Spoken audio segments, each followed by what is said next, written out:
بسم اللہ الرحمن الرحیم۔ السلام علیکم ورحمۃ اللہ وبرکاتہ۔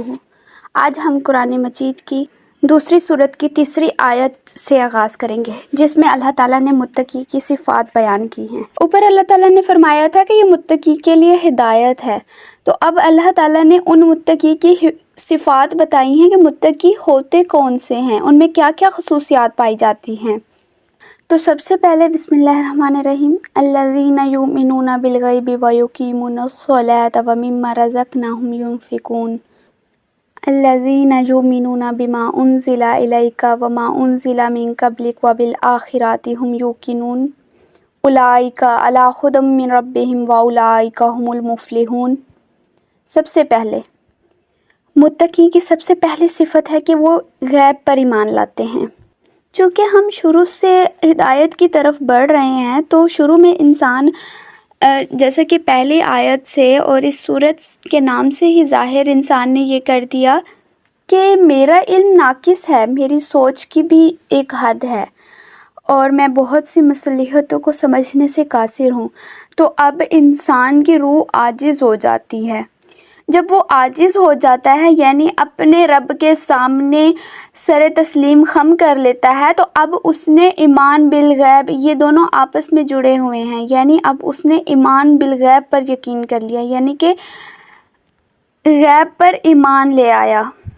اب اسے اللہ پر، فرشتوں پر، ان سب چیزوں پر ایمان ہوتا ہے، یقین ہوتا ہے۔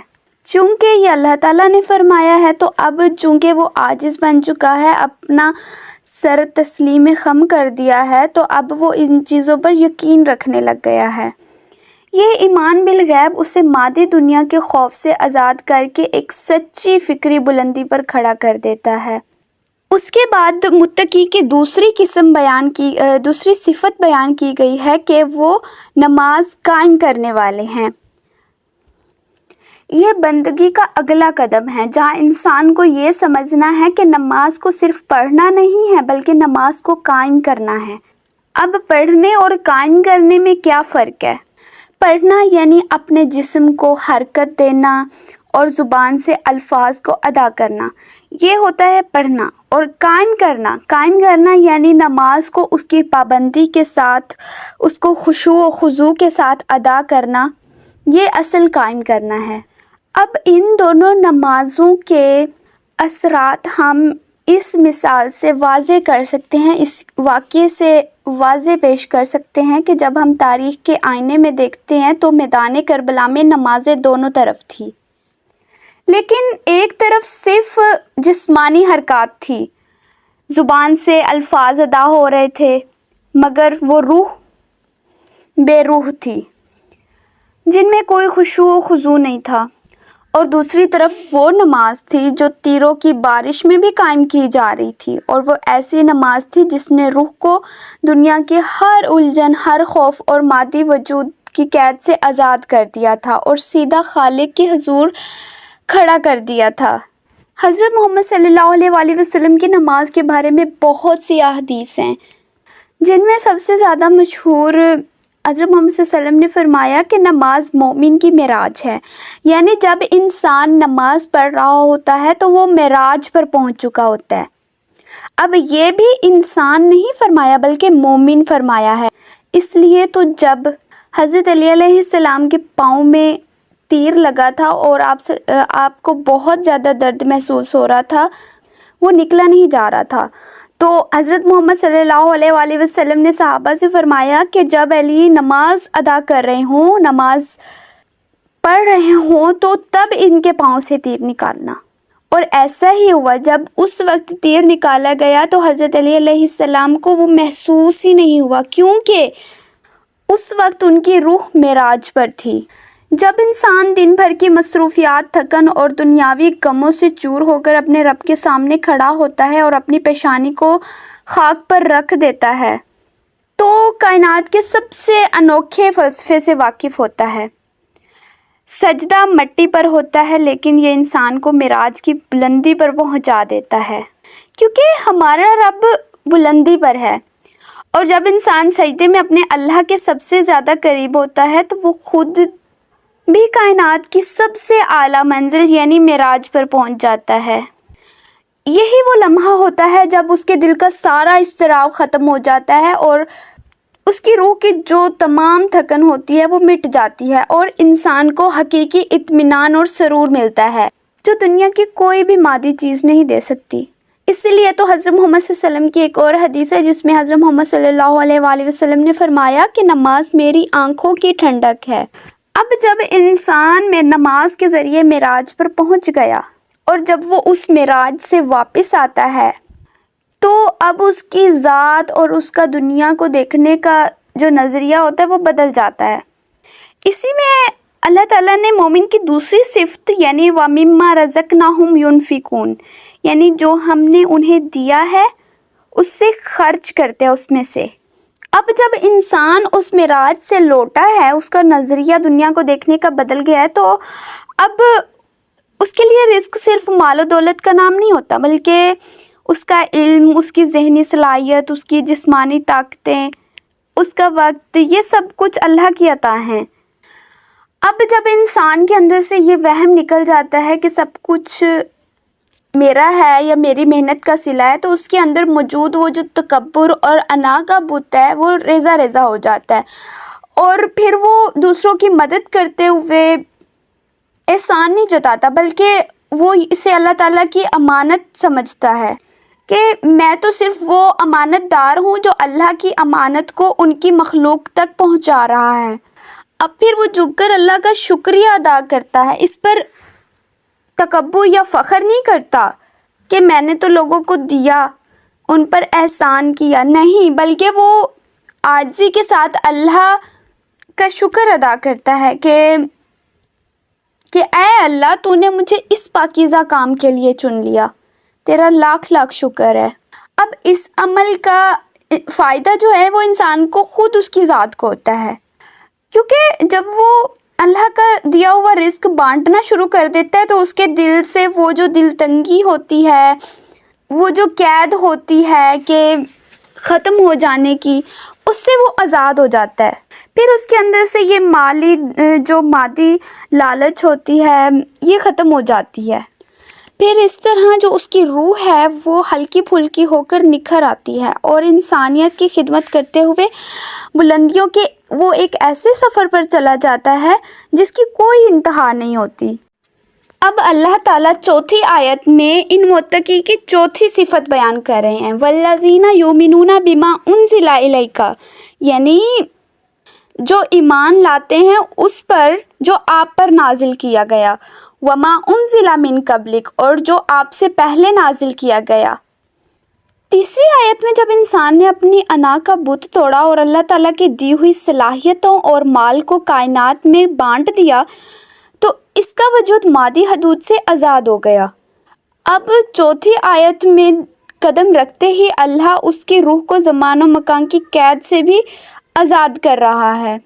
اللہ تعالیٰ فرماتا ہے وَالَّذِينَ يُؤْمِنُونَ بِمَا أُنزِلَ إِلَيْكَ وَمَا أُنزِلَ مِن قَبْلِكَ یہاں متقی انسان کا یہ فلسفہ ہے کہ وہ حق کو کسی ایک دور یا ایک سرحد یا کسی ایک زمان میں قید نہیں کرتا بلکہ وہ تاریخ انسانی کے اس پار بھی دیکھتا ہے اور تسلیم کرتا ہے کہ جو نور ہدایت حضرت محمد صلی اللہ علیہ وآلہ وسلم کے قلب اطہر پر اترا یہ وہی ابدی اور سرمدی سچائی ہے جو حضرت آدم، حضرت موسیٰ اور حضرت عیسیٰ کے واسطے سے انسانیت تک پہنچتی ہے۔ پھر آیت کے اگلے حصے میں فلسفہ اپنے عروج کو چھوتا ہے، وَبِالْآخِرَةِ هُمْ يُوقِنُونَ یعنی وہ آخرت پر یقین رکھتے ہیں۔ متقی کی ایک اور صفت کہ وہ آخرت پر یقین رکھتے ہیں۔ اب غور کیجئے کہ قرآن نے پہلے غیب اور آسمانی کتابوں کے لیے ایمان کا لفظ استعمال کیا لیکن آخرت کے لیے یقین کا لفظ چنا، کیوں؟ ایمان سچائی کو مان لینے کا نام ہے لیکن یقین سچائی کے اس مشاہدے کا نام ہے جو دل کی آنکھ سے کیا جائے۔ جب انسان سجدے کی حالت میں اپنی پیشانی کو خاک پر رکھ کے معراج الہی تک پہنچتا ہے تو وہاں اسے کائنات کا سب سے گہرا فلسفہ سمجھ آتا ہے، وہ یہ کہ یہ دنیا اصل نہیں ہے، یہ تو صرف ایک سایہ ہے اور ایک خواب ہے۔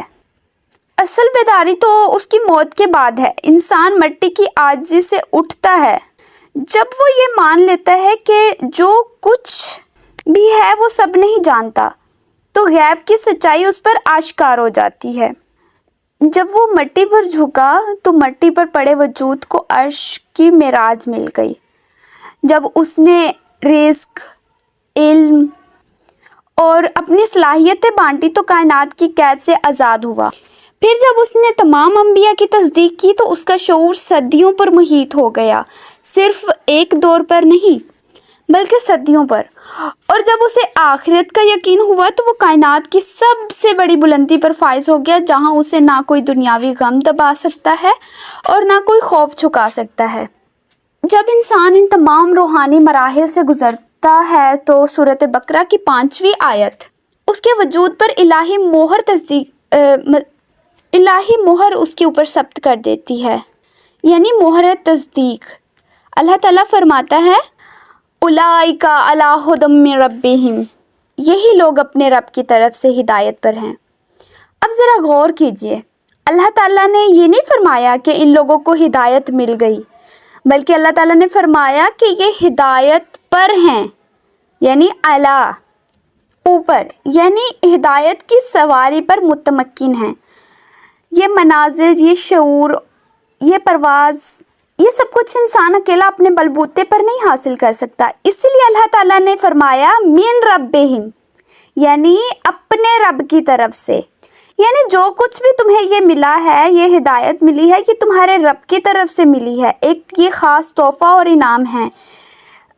اب یہ جو تمہیں سواری ملی ہے ہدایت کی، جس پر تم سوار ہو، یہ کوئی عام سواری نہیں ہے، یہ الہی پرواز ہے جو انسان کو زمانے کے سرد و گرم اور دنیا کے اندھیروں سے بلند کر دیتی ہے۔ لیکن اگر ہم پھر اس کی اور گہرائی میں جائیں تو اللہ تعالیٰ نے اسی لفظ اعلیٰ میں انسان کے لیے ایک گہری وارننگ بھی چھپا کے رکھی ہے۔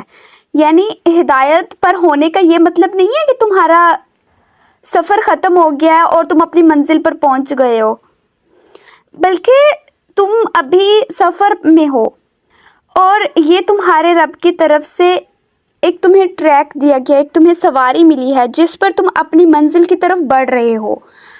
اگر تم نے کبھی بھی مغرور ہو کر اس سواری الہی سے اپنا پاؤں اٹھایا تو تم فوراً زمین پر گر جاؤ گے اور ناکامی تمہارا مقدر بن جائے گی۔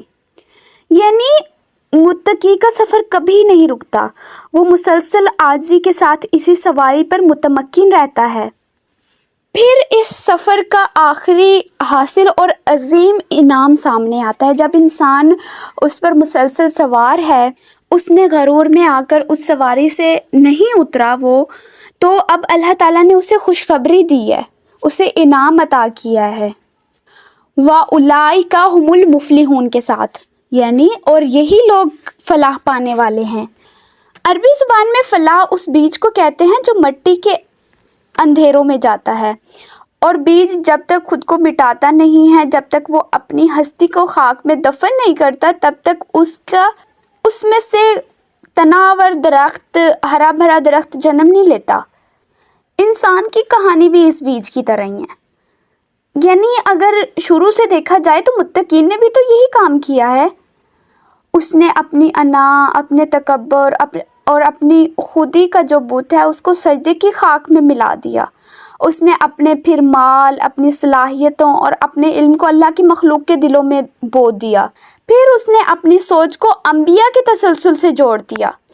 جب انسان ظاہری طور پر اس طرح خود کو مٹا دیتا ہے تو مٹی کو چیر کر ایک ایسا شاندار انسان نکلتا ہے جس کی شاخیں، یعنی اس کی وسیع سوچ دور دور تک پھیل جاتی ہے۔ اب یہ ایسا شجر سایہ دار بن جاتا ہے جو خود بھی خوش رہتا ہے اور اپنے علم، اخلاق اور محبت کا پھل اور سایہ پوری انسانیت میں بانٹتا ہے، جس سے سب کو فائدہ پہنچتا ہے۔ یہی وہ فلاح اور کامیابی ہے جو اس دنیا کی عارضی اور جھوٹی جیت سے بہت بلند ہے۔ یہ وہ مقام ہے جہاں انسان دنیا کے قید خانے کو توڑ کر ابدیت کے سفر پر روانہ ہو جاتا ہے۔ ہم نے اس میں سمجھا متقی کی صفات کو صرف اوپر اوپر سے نہیں، بلکہ اس کی گہرائی میں جا کر. جب ہم اس کی گہرائی میں جا کر اس کو سمجھتے ہیں تو ہمارا واپسی کا راستہ مشکل ہو جاتا ہے، کیونکہ اب ہم ان سچائیوں کو جان چکے ہیں.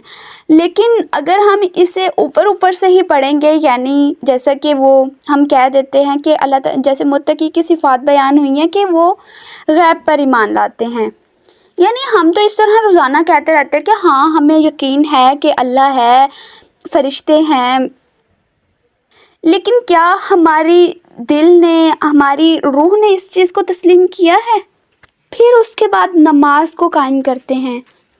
اگر اوپر سے دیکھا جائے تو نماز تو بہت سارے اس دنیا میں لوگ پڑھتے ہیں، اور یہاں تک کہ کربلا میں یزید کا جو لشکر تھا اس نے بھی نماز پڑھی تھی، لیکن وہ آج تک لعنت کا حقدار کیوں بنا ہوا ہے؟ مطلب اگر ظاہراً دیکھا جائے تو اس میں بھی متقی کی صفات میں سے ایک صفت موجود تھی، تو کیوں ایسا ہوا ہے؟ پھر جب ہم گہرائی میں جاتے ہیں تو پھر ہمیں سمجھ آتی ہے کہ اصل کیا ہے. اسی طرح رزق جو اللہ تعالیٰ نے دیا اس میں سے خرچ کرتے ہیں. اگر ظاہراً اس کو دیکھا جائے تو جو مال ہے اللہ تعالیٰ نے ہمیں دیا ہے، ہم اپنی دولت میں سے تھوڑا سا حصہ نہ ہونے کے برابر کبھی تو ایسا بھی کرتے ہیں کہ جو ہماری ضرورت نہیں ہوتی وہ دوسروں کو دے دیتے ہیں. لیکن جب انسان گہرائی میں جاتا ہے تو پھر اسے عطا کرنے کا طریقہ بھی آ جاتا ہے. پھر اسی طرح کہ وہ ایمان لاتے ہیں اس پر جو آپ صلی اللہ علیہ وآلہ وسلم پر نازل کیا، یا آپ صلی اللہ علیہ وآلہ وسلم سے پہلے انبیاء پر نازل کیا. اب ہم نے یہ اپنے آباء و اجداد سے سنا ہوا ہے کہ حضرت محمد صلی اللہ علیہ وآلہ وسلم تھے، ان کا وہ دین لے کے آئے تھے، دین اسلام، اور وہی سچا دین تھا. مطلب ہم نے اس کی گہرائی میں گئے بغیر ہی ہم نے اپنے گھر والوں کے کہنے پر اسے مان لیا، اور اسی طرح باقی انبیاء کو بھی. لیکن کیا ہم نے خود ان کا مطالعہ کیا ہے؟ ہم نے خود ان کو گہرائی سے جاننے کی کوشش کی ہے؟ اور اسی طرح ہم کہتے ہیں کہ ہم آخرت پر یقین رکھتے ہیں. اگر ہم واقعی میں آخرت پر یقین رکھتے ہوتے تو کیا اتنی ہم ناانصافیاں کر رہے ہوتے؟ کیونکہ آخرت پر یقین رکھنے والا جو ہوتا ہے وہ ہمیشہ اپنے آپ کو سنبھال کر رکھتا ہے، وہ ہمیشہ کیئرفل رہتا ہے کہ کہیں مجھ سے ایسی غلطی سرزد نہ ہو جائے کہ جس کی وجہ سے مجھے آخرت میں اس کا امتحان دینا پڑے، اس کے لیے سزا مل جائے. تو ہمیشہ اس کی یہی کوشش ہوتی ہے کہ وہ اپنے آپ کو برائیوں سے بچائے. اب ہمیں خود دیکھنا ہے کہ ہم کس چیز کو کتنی گہرائی سے جانتے ہیں. جتنی ہم گہرائی سے جس چیز کو جانتے ہوں گے اتنا ہم اللہ تعالیٰ کے قریب ہوں گے، اور جتنا ہم اللہ تعالیٰ کے قریب ہوتے جائیں گے اللہ تعالیٰ ہمارے سامنے اس دنیا کے رازوں کو افشا کرتا جائے گا، عیاں کرتا جائے گا. والسلام علیکم ورحمۃ اللہ وبرکاتہ.